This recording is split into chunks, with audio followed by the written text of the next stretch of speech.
Les blancs qui sont entrés avant toi dans ce village sont ou bien l'administrateur qui venait prendre l'argent pour l'impôt, ou bien le recruteur qui venait prendre les hommes pour l'armée. Aussi le village se méfie. Mais chez les enfants, la curiosité est plus forte que la crainte. Voilà un ambassadeur. Pas très rassuré quand même. Et puis les voilà tous. Ils t'examinent, te détaillent. Attention, ils tirent la langue, l'examen est favorable, tu es adopté. Ils accepteront peut-être de te servir de guide dans leur village. Suis-les.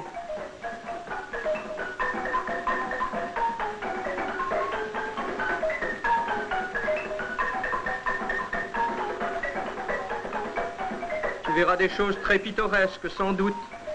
Mais peu à peu, tu te rendras compte que ce pittoresque cache mal une grande misère.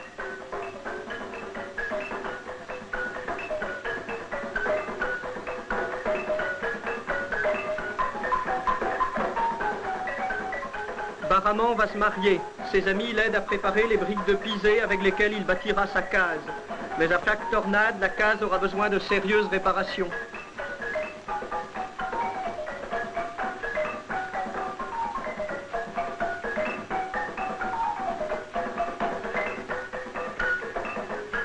Ici, les langues et les bras vont leur train, tout comme dans les lavoirs de chez nous. Mais le Niger est à la fois lavoir, baignoire et réservoir d'eau pour la boisson. Le pilage du mil occupe une longue partie de la journée des femmes d'Afrique.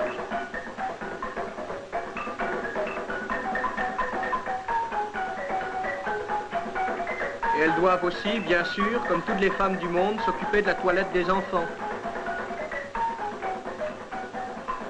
Ici, c'est le salon de coiffure.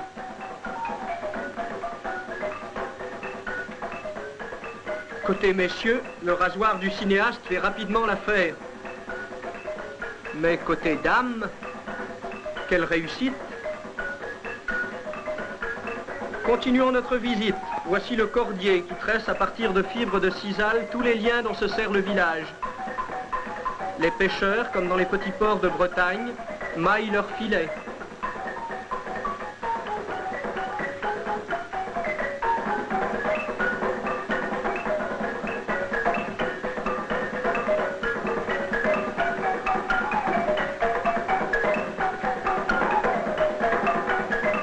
Le tisserand tisse le coton en longues bandes que le tailleur assemblera en vêtements, mais ses pagnes et ses boubous de coton sont souvent insuffisants dans la fraîcheur des nuits d'Afrique.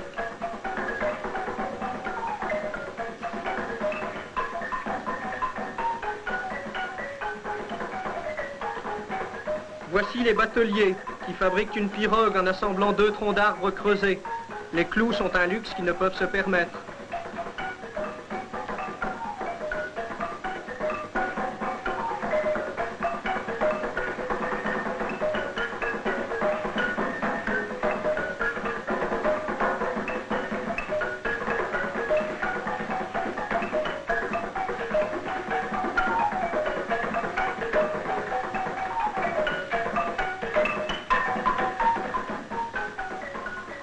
Pendant ce temps, les enfants essaient d'imiter les grands, et ils y réussissent parfois. Ou bien ils jouent. Que feraient-ils d'autre? Il y a place dans les écoles d'Afrique noire pour 4% des enfants d'âge scolaire. Juste le pourcentage suffisant pour que l'administration ait des greffiers et les compagnies coloniales des comptables. Les gosses jouent. Une coquille d'escargot remplace la toupie. Ou une courge remplace le ballon. Mais c'est là un jeu trop violent pour les sages.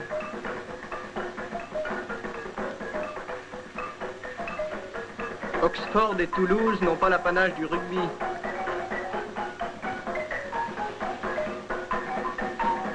Et lorsqu'on est bien poussiéreux, le Niger n'est pas loin.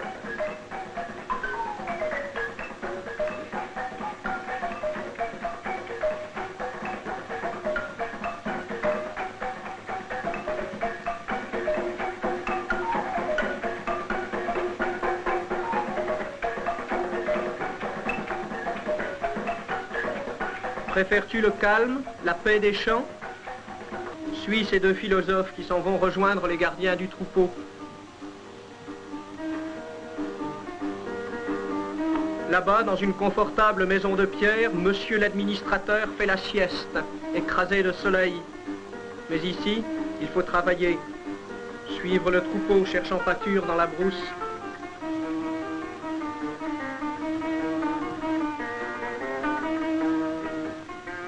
Et tu rentreras le soir au village, à l'heure où les enfants terminent leurs ébats, à l'heure où le muezzin appelle les fidèles à la prière.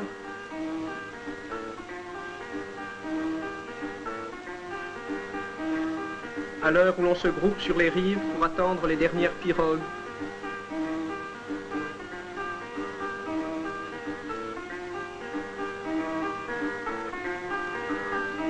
Tu t'étonnes de voir un village sans école, sans médecin. En Afrique, on ouvre une école quand les grosses compagnies coloniales ont besoin de comptables. On envoie un médecin quand les grosses compagnies coloniales risquent de manquer de main-d'œuvre. Mais ce village a encore de la chance dans sa misère, il est en paix. Regarde ce qui guette les villages africains. Ici se trouvait le village de Palaka, dans le nord de la Côte d'Ivoire. Le chef du village n'a pu payer un reliquat d'impôt, 3700 francs. Le 27 février 1949, à 5 heures du matin, les troupes sont venues. Elles ont cerné le village, elles ont tiré, elles ont brûlé, elles ont tué.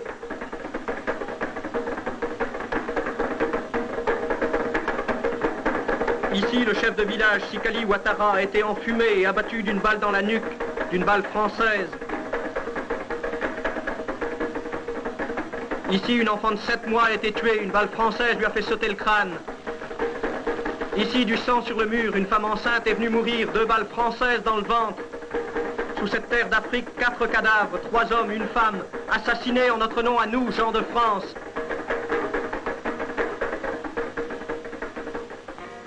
Tu t'étonnes, les cases brûlées, les habitants massacrés, le bétail abattu pourrissant au soleil, ce n'est pas l'image officielle de la colonisation. Amis, la colonisation, ici comme partout, c'est le règne des vautours. Et les vautours qui se partagent l'Afrique ont des noms. Société commerciale de l'Ouest africain, 650 millions de bénéfices en 1949. Compagnie française de l'Afrique occidentale, 365 millions de bénéfices en 1949. Davom, 180 millions de bénéfices. L'Africaine française, le Niger français, la Compagnie française de la Côte d'Ivoire, c'est le trust anglo-saxon Unilever, 11 milliards 500 millions de bénéfices en une année, 40 millions par jour volés aux Africains. En échange, ces missionnaires du commerce ont introduit le progrès en Afrique. Le progrès. Voici le célèbre barrage de Markala Sansanding sur le Niger. Une turbine fournit de l'électricité aux maisons des Blancs. Mais il n'y a pas d'électricité pour ouvrir les vannes devant les péniches des grandes compagnies coloniales, car la sueur des Noirs à 50 francs par jour revient moins cher que l'installation et l'entretien d'une turbine.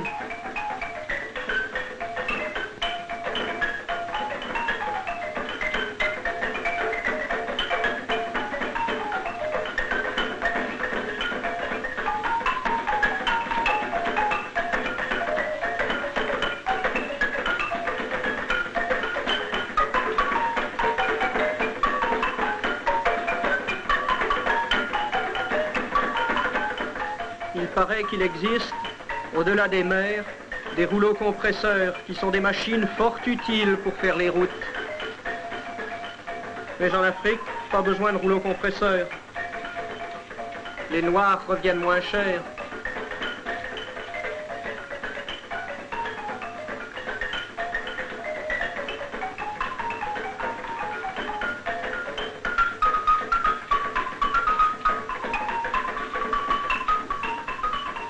Dans les champs de mil, dans les champs de coton, dans les champs d'arachide,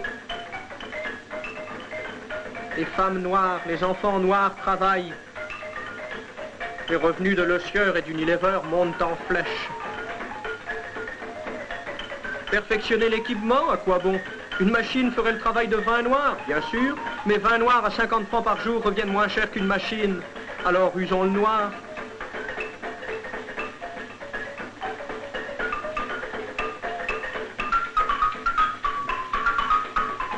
D'ailleurs, le forgeron est sur place pour réparer les instruments et pour en fabriquer d'autres. Et ses fils peuvent l'aider. Une école, pas besoin de savoir lire pour faire marcher ce soufflet 16 heures par jour.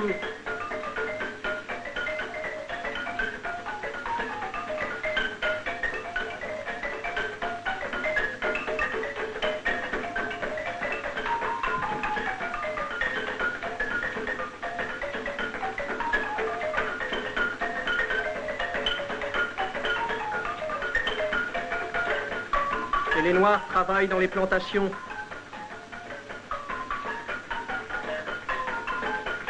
Les Noirs travaillent dans la forêt. Pour 50 francs par jour.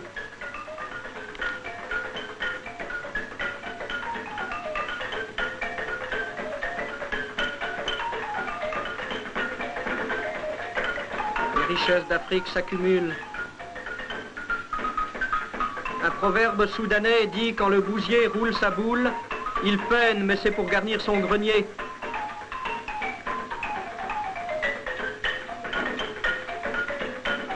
Quand les Noirs peinent sous le soleil d'Afrique, c'est toujours pour garnir le coffre-fort des grosses compagnies coloniales.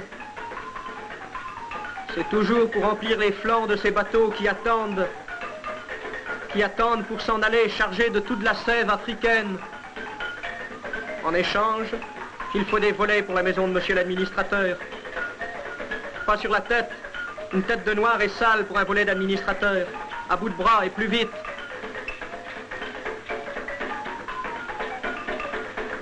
Une péniche de la compagnie s'est échouée sur un banc de sable.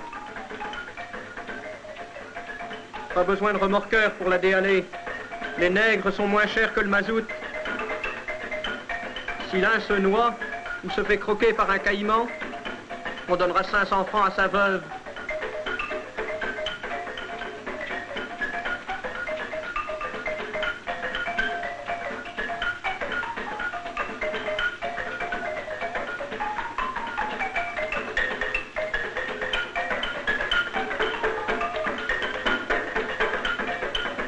Sur les bambous pour 50 francs par jour. Depuis 1946, le travail forcé est aboli en Afrique noire, mais il faut payer l'impôt en argent liquide. Et tu as vu comment l'on traite les villages qui ne peuvent payer intégralement l'impôt. Pour avoir l'argent, un seul moyen, travailler pour la compagnie coloniale à 50 francs par jour. Et les Noirs poussent sur les perches, font glisser sur leurs fleuves les chargements de coton sans espoir de vêtements, les chargements de cacao sans espoir de goûter au chocolat, les chargements d'arachides sans espoir d'huile et de savon, les chargements d'okoumé et d'acajou sans espoir de meubles dans leurs cases. Là-bas, les bateaux attendent. Les grands bateaux des compagnies coloniales attendent dans le petit matin pour s'en aller emplis des produits de la terre des nègres, de la peine des nègres. Mais peu à peu, de Dakar à Brazzaville, d'Abidjan à Niamey, le peuple d'Afrique se dresse, s'unit, cherche les raisons de cette exploitation, de cette misère, de ces meurtres collectifs. Le peuple d'Afrique, s'appuyant sur la Constitution française, demande qu'on lui rende la terre qui lui a été volée par les compagnies coloniales, demande qu'on lui rende ses fils qu'on lui a arrachés pour les mener combattre leurs frères jaunes. Le peuple d'Afrique se dresse pacifiquement. Il réclame son dû.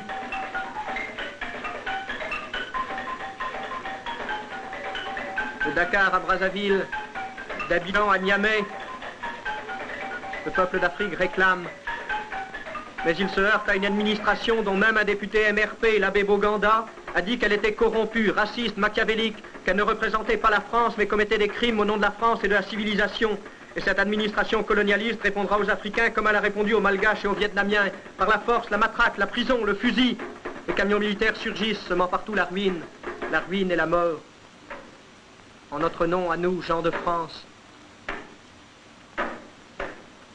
Agboville, Dimbokro, Séguéla, Daloa, Boisflé, Kétékré, des ruines, des rafles, des fusillades et des noms de villes et villages sonnant aux Africains comme des oradours.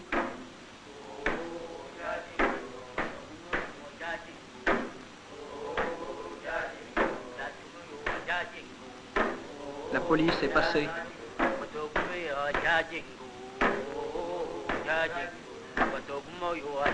Des ruines,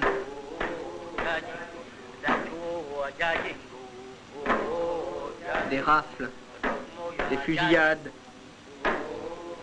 Ngo Bena tué à coups de crosse, Mbogoum assassiné lors d'une perquisition, Marine Guénaud morte des suites d'un interrogatoire de police, et tant d'autres noms de martyrs sonnant aux Africains comme des Destiennes d'Orve, comme des Guy Moquet. L'administrateur Osuré assassine sur son cercle.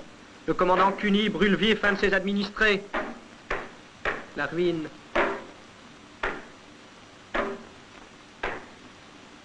les arrestations.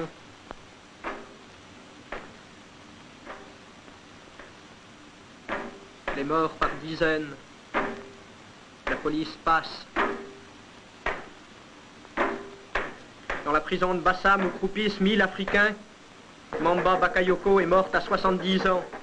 Morte pour avoir lutté pour que les écoles et les hôpitaux remplacent les cours de prison. Pour que la machine serve à alléger la peine des hommes et non à préparer les voies stratégiques d'une nouvelle guerre. Pour que tous ces gosses puissent vivre en paix, puissent vivre libres et fiers.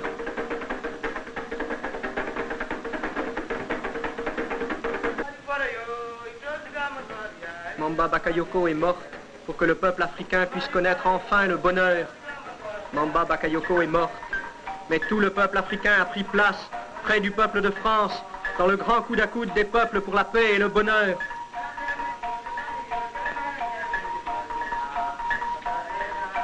D'Abidjan à Niamey, de Dakar à Brazzaville, le peuple de France et le peuple d'Afrique sont au coude à coude. Et cette place dans la lutte commune, le peuple africain la tiendra, envers et contre tous, jusqu'à ce que soit gagnée la bataille de la vie. Bonjour à tous et bienvenue dans ce magazine consacré à l'histoire contemporaine de l'Afrique à travers ses grands hommes. Nul n'a le droit d'effacer une page de l'histoire d'un peuple, car un peuple sans histoire est un monde sans âme. Les grands jours tant souhaités est enfin arrivé. Ce jour est un jour de honte pour le peuple français. En Nouvelle-Calédonie, les forces de l'ordre ont lancé un assaut contre les preneurs d'otages. 21 morts, 19 indépendantistes kanaks et 2 militaires. Il y a malheureusement une minorité d'extrémistes, de terroristes, qui ne croient qu'en l'assassinat, qu'en la violence, qu'ils sachent qu'ils ne trouveront pas au bout du chemin la réalité de ce qu'ils souhaitent. Tous les anciennes colonies françaises ont payé le prix qu'il a fallu pour leur liberté. Nous parlons de peuples qui se posent la question du vivre ensemble, de la responsabilité de la République. Ceci restera, dans l'histoire de la République et en Nouvelle-Calédonie, une tache noire sur le récit français. Nous sommes le 22 avril 1988 sur l'île d'Ouvéa, en Nouvelle-Calédonie. Ce jour-là, des militants indépendantistes attaquent la gendarmerie de Fayaoué. 4 gendarmes sont tués, 27 autres sont pris en otage. Un homme lutte entre la vie et la mort. C'est le gendarme le plus grièvement blessé. Il a 3 balles dans la tête. Avec lui, 3 Mélanésiens, eux aussi atteints par balles, à l'abdomen et aux jambes. Ils faisaient partie du commando. Cette affaire ravive les passions à la veille des élections. Dimanche, les néo-calédoniens sont appelés aux urnes, à la fois divisé en 2 groupes. Le premier groupe se dirige vers le sud de l'île, il finira par se rendre quelques jours plus tard. Mais les otages du second groupe, eux, sont emmenés dans une grotte située au nord de l'île. Un dirigeant du FLNKS a dicté les conditions de leur libération qui passent par une annulation de l'élection régionale, une discussion sur un référendum d'autodétermination et un retrait des forces de l'ordre de l'île d'Ouvéa. Si nos conditions ne sont pas satisfaites, c'est le gouvernement qui prend la responsabilité. Dans les jours qui suivent la prise d'otage, les tensions montent entre le gouvernement français et les militants indépendantistes. Le gouvernement ne peut pas accepter que l'on blesse, que l'on tue des gendarmes ou qu'on les prenne en otage. Il n'y a pas d'otage à Ouvéa. Nous disons simplement que les gendarmes sont retenus à Ouvéa. Je ne sais pas qui sont les terroristes, mais ce que M. Ponce n'a pas dit, c'est en arrivant ici, il est arrivé avec un général de corps d'armée. Donc tout simplement, ça veut dire pour nous que le pays est en état de guerre. Le 5 mai 1988, à 3 jours du second tour de l'élection présidentielle, l'ordre d'un assaut est donné pour libérer les otages de la grotte. L'opération Victor ensanglante l'île d'Ouvéa, 19 militants indépendantistes et 2 militaires sont tués. L'assaut décidé depuis 2 jours a été mené par des hommes du GIGN, des parachutistes, des commandos marines et le 11e régiment de choc, unité d'intervention rattachée à la DGSE.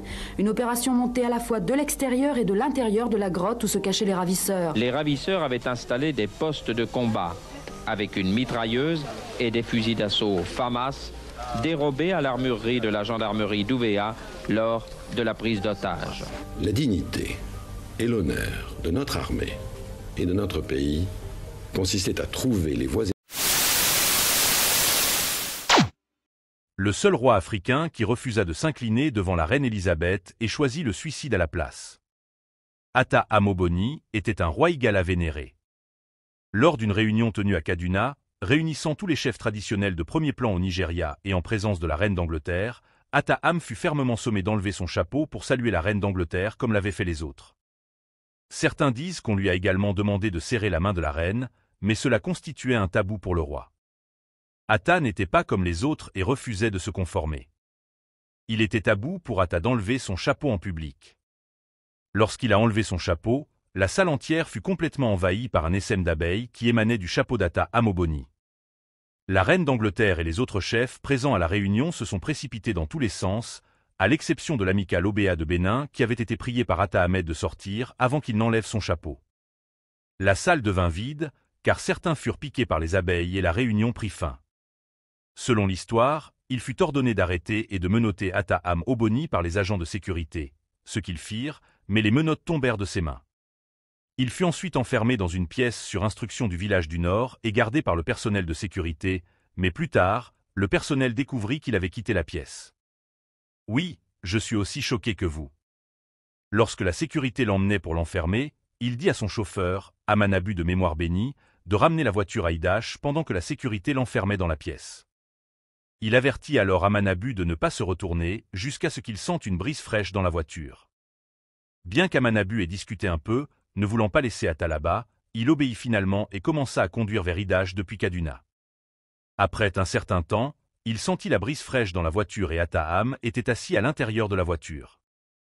L'incident lors de la réunion rendit furieux de nombreux chefs traditionnels, principalement des nordistes, surtout après avoir vu des rois courir de cette manière à cause des abeilles. Cela devint un péché important et un péché de plus était déjà trop. La reine d'Angleterre n'était également pas contente, ainsi que les dirigeants du Nord, commencèrent à chercher un moyen de destituer Atta-Ham du trône, car il devenait de plus en plus difficile à contrôler et incontrôlable, contrairement à d'autres, et cherchaient un remplaçant obéissant. Les Igala avaient divers festivals culturels, dont l'un est l'Osho. L'Osho est célébré avant le début des récoltes, et c'est le moment où l'Atta Igala prie Dieu pour des pluies suffisantes, une récolte abondante et le succès à la chasse. Il est célébré dans la brousse et le lieu s'appelle Osho, où l'Atta chasse jusqu'à ce qu'il tue un buffle ou un animal fort. La communauté dans laquelle se déroule l'Osho est appelée Ogo-Efe. Il effectue un petit sacrifice aux ancêtres en utilisant une volaille, et cela permet de savoir s'il y aura des bénédictions ou des problèmes dans le pays après l'Osho. Pendant ce temps, les ennemis locaux parmi les Igala, en particulier ceux ayant des liens avec les dirigeants de la région du Nord, travaillaient dur pour trouver des preuves, vraies ou fausses, pouvant être utilisées pour le destituer. Le sang de l'animal utilisé comme sacrifice lors de l'Osho devint ce que les ennemis utilisèrent contre lui. Une pétition fut rédigée par ces deux Igala à la reine et à certains autres dirigeants du Nord, affirmant qu'Atta-Ham sacrifiait des humains pendant les festivals de l'Osho. Puisqu'ils cherchaient n'importe quel moyen pour le destituer, un jugement fut rapidement rendu pour le détrôner de force, même si les enquêtes n'étaient pas encore conclues. De plus, tous les festivals culturels Igala, y compris l'Osho, furent immédiatement interdits, et cela dura presque 63 ans, jusqu'à ce que le gouverneur Yahya Bello les rétablisse sur la base de l'appel, de la part du président Atta Igala. Déjà avant cette époque, l'Obéa de Bénin, qui avait eu de tels conflits avec les Britanniques, avait déjà été détrôné et banni de Bénin. Ainsi, Atta-Ham Oboni savait qu'à ce stade, peu importe l'approche spirituelle appliquée, cela ne ferait que repousser le jour fatal, car ses ennemis ne relâcheraient jamais leurs efforts jusqu'à ce qu'ils soient destitués. Mort. Le résultat de l'échantillon de sang prélevé sur le site de l'Osho et envoyé à l'université d'Ibadan pour analyse était arrivé, et il était prouvé que c'était le sang d'un animal et non d'un humain. Malheureusement, le vénéré roi Atta-Ham était déjà décédé avant que le résultat ne soit connu. Mais Atta-Ahmed, étant sûr d'avoir été accusé à tort et piégé par ses ennemis, surtout ce d'Igala qui avait rédigé la pétition contre lui, marquant le début de son plan de destitution, fit quelques déclarations avant sa mort. Il aurait dit que la personne qui avait écrit la pétition contre lui verrait sa main se dessécher et que le chef de la bande ou des pétitionnaires serait enterré 3 fois, et tout cela s'est réalisé. Celui dont la main s'est desséchée a été enterré comme indiqué, d'abord sa jambe, ensuite sa main, et enfin lui-même, tous enterrés à différents moments en différents lieux. De plus, lorsque l'information de sa destitution lui fut donnée lors de la réunion, d'où il devait retourner à Idash pour se préparer à quitter le trône, il s'arrêta en chemin dans une autre terre Igala appelée Dekina. C'est là qu'il se suicida. Avant de se donner la mort, il aurait déclaré que la ville de Dekina serait populaire, mais que son développement ne serait pas à la hauteur de sa popularité. Il aurait également déclaré que, parce qu'Igala était à l'origine de son épreuve, il y aurait de la désunion parmi le peuple Igala jusqu'au règne de son propre sang en tant qu'Ata, et que tous les Igala, quel que soit leur emplacement, seraient réunis à nouveau. Je pense que de la reconnexion et la réunification des Igala à travers le Nigeria et au-delà, qui ont été et continuent de se produire sous le règne de son fils Agabiado Idako Amer Oboni II, l'actuel Ata Igala, cette déclaration de réunification du peuple Igala se réalise également.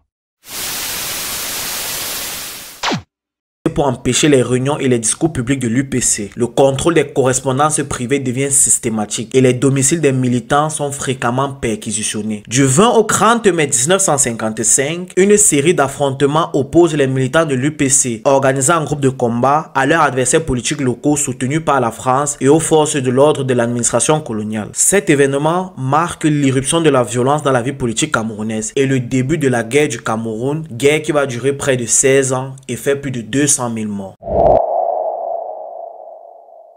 Bon, par le décret en date du 13 juillet 1955, le pouvoir colonial dissout le parti et de nombreux militants sont arrêtés, certains assassinés. Contrainte à la clandestinité, l'UPC fait finalement le choix de la lutte armée.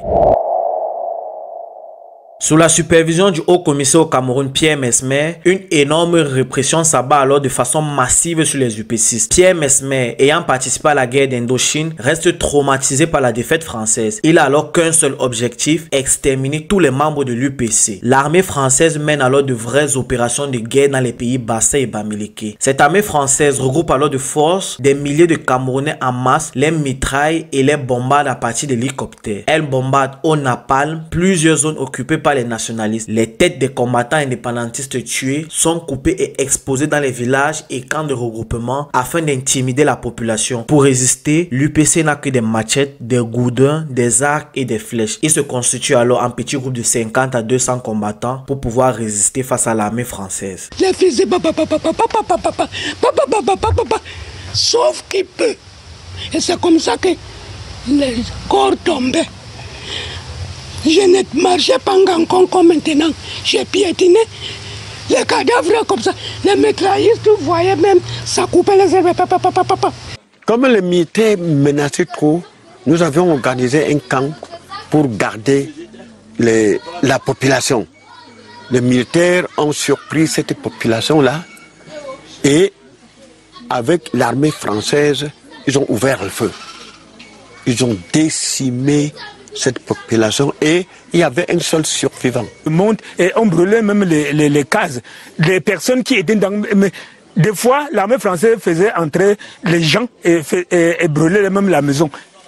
Dans les grandes villes, Douala et Yaoundé, pour éviter que le virus de la contestation ne se propage, les Bassa et les Bamileke y vivants sont déportés vers les camps situés le long des principaux axes routiers. Le général Lamberton, responsable des forces françaises, ordonne que toute case ou habitation en dehors des zones de regroupement devra être entièrement rasée et les cultures avoisinantes saccagées. Les Bassa et Bamileke déportés sont soumis au travail forcé pour le compte de la société française Razel, exerçant dans la construction de routes. Le regroupement des populations dans des zones spécifiques permet alors de créer ailleurs des zones interdites. Toute présence humaine dans ces zones est proscrite et les individus qui y sont découverts sont immédiatement considérés comme nationalistes et sont exécutés. Ces zones interdites sont dépourvues de toute ressource. Les cultures y sont détruites, les points d'eau contaminés et le bétail abattu. Au fil des mois, les troupes françaises composées de Camerounais, de soldats recrutés dans les colonies d'Afrique noire ainsi que quelques gaullistes racistes intensifient la pression et prennent rapidement l'avantage. Isolés des populations strictement surveillées, les nationalistes se retrouvent dans une précarité extrême et souffrent de la faim. Il manque aussi de médicaments, de vêtements et peinent à recruter de nouveaux membres. Certains commencent même à mourir de faim. Bon, à 1958, Ahidjo, après avoir été nommé premier ministre par la France, par l'intermédiaire de l'archevêque de Douala, Thomas Mongo, réussit à entrer en contact avec Om Niobé. Om lui répond que la seule option pour qu'il arrête la révolte est l'indépendance du pays avec lui comme président. Réponse qui blesse fortement l'ego d'Ahidjo. La même année, dans la ville de Bachenga, Amadou Ahidjo couche une réunion avec Moussa Yaya Sakifada et Charles Okala décide de procéder à l'élimination physique de Robin Om Niobé. Ah oui, bien sûr, en comptant sur le soutien infaillible de l'armée française. Après de longs mois de traque contre les UPCistes, tous tués ou capturés, les uns après les autres, au début du mois de septembre 1958, l'armée française réussit, grâce à des informations obtenues par la torture d'une prisonnière, à localiser Om Niobé. C'est ainsi que le 13 septembre 1958, 1958, alors qu'il essaye de traverser un tronc d'arbre pour fuir les soldats français, il est froidement abattu de 3 balles dans le dos. Après l'avoir tué, son cadavre est traîné dans la boue sur une dizaine de kilomètres.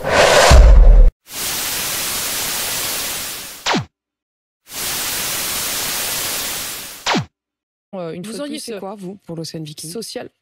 Ah bah, tout simplement, nous aurions fait en sorte que le droit maritime s'applique, puisque en l'occurrence SOS Méditerranée en permanence nous parle du droit maritime. Le droit maritime, il impose de porter secours à un bateau qui est en difficulté. Donc ça, oui. Donc éventuellement, bien sûr, s'il y a des personnes, s'il y a un risque de naufrage, par exemple, ce qui n'était pas le cas en l'espèce, mais là, on doit porter secours. Il aurait été possible parfaitement d'amarrer des médecins sur le bateau et donc de porter secours sur le plan médical. En revanche, il faut quand même se rendre compte que ce bateau est passé non seulement près des côtes libyennes, mais aussi près des côtes tunisiennes, près du 2e port d'ailleurs de Tunisie, où se trouve le Haut Commissariat des réfugiés des Nations Unies, où il y a même des bureaux qui sont aujourd'hui dédiés à l'étude des demandes d'asile. Donc ce que je suis en train de vous dire, c'est que le droit maritime impose de porter secours, mais en aucune manière ne nous imposait de faire accoster ces personnes sur les côtes européennes. C'est ça la chose. Et le droit nous imposait de les ramener vers les ports sûrs les plus proches. Tout dépend du moment où la détresse est constatée. Et si la détresse arrive, alors moi je voudrais quand même vous reposer la question, si la détresse arrive au large des côtes européennes, est-ce que vous accueillez les personnes qui sont sur ce bateau? Cette détresse au large des côtes européennes, lorsqu'elle advient, est organisée par les Vous voulez dire qu'ils attendent d'être dans les eaux territoriales européennes? Exactement, et c'est d'ailleurs pour décréter. Il y a différents rapports de Frontex, il y a différents rapports également de la police italienne qui prouvent, qui confirme cette collusion à laquelle nous assistons, qui n'est pas une collusion financière, hein, qui est une collusion d'organisation, qui font que d'ailleurs les passeurs libyens arrivent à convaincre ces personnes de traverser parce qu'ils leur annoncent qu'il y a des bateaux d'associations européennes qui viendront les chercher à partir d'un certain moment. Donc dans les eaux et les ramener sur les côtes. Oui, de complicité, tout à fait, parce que l'objectif, une fois de plus, ça n'est pas seulement de porter... Les ONG sont en quelque sorte des complices des passeurs, voire même des passeurs eux-mêmes. Oui, c'est des complices des passeurs, indéniablement. Et d'ailleurs, l'objectif, et on le voit bien à travers l'exemple que je viens de vous donner, c'est pas seulement de sauver des personnes, c'est bien de les ramener vers les côtes européennes, parce que si l'objectif était de sauver ces personnes, une fois de plus, les ports les plus proches et les ports les plus sûrs n'étaient pas Toulon, n'était pas l'Italie quand on parle des côtes libyennes, mais était notamment par exemple la Tunisie. Donc je crois que la seule réponse à avoir, c'est une réponse de fermeté pour bloquer les tentatives à venir. Et je remets en perspective, parce qu'on parle beaucoup de l'Océan Viking et de 234 migrants d'ailleurs, dont 230 se sont envolés dans la nature. Pas 230, mais une grande partie, oui.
naked.